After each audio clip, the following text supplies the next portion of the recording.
ہم لوگوں کو اس بات کو سوچنے کی ضرورت ہے کہ ایک چھوٹا سا صدقہ ہماری پوری زندگی بدل سکتا ہے۔ یہ کوئی کہانی نہیں بلکہ حقیقت ہے۔ السلام علیکم، کیسے ہیں آپ سب؟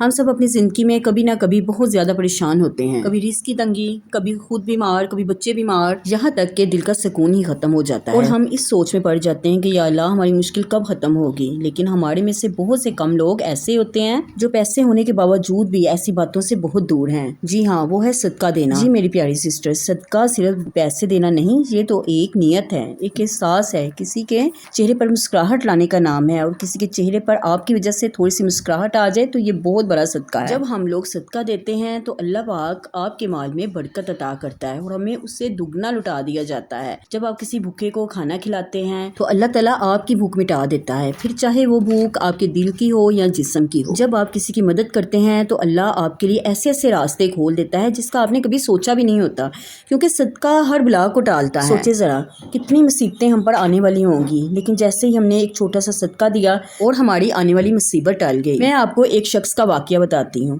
وہ بہت پریشان تھا، کاروبار میں نقصان، گھر میں بے سکونی۔ پھر اس کے کسی جاننے والے نے اس کو مشورہ دیا کہ روز تھوڑا سا صدقہ دیا کرو۔ شروع میں تو اسے یقین نہیں آتا تھا، لیکن پھر بھی اس نے عمل کیا۔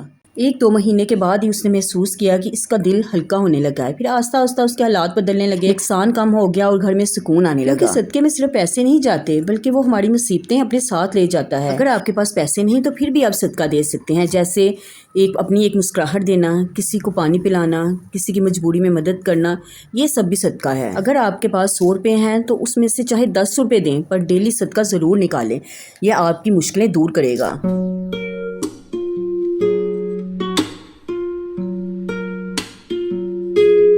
اور اپنے بچوں کو بھی بچپن سے ہی صدقہ دینے کی عادت ڈالیں۔ ایک بوند پانی کی جو زمین میں جاتی ہے اور پھر درخت بن کر لوٹتی ہے، اسی طرح صدقہ بھی آپ کی زندگی میں واپس آتا ہے، کبھی رزق کی صورت میں، کبھی سکون کی صورت میں، اور کبھی حفاظت کی صورت میں۔ آج کا ولاگ بس یہیں تک، اپنا خیال رکھیے گا، اللہ حافظ۔ اور اگر ولاگ پسند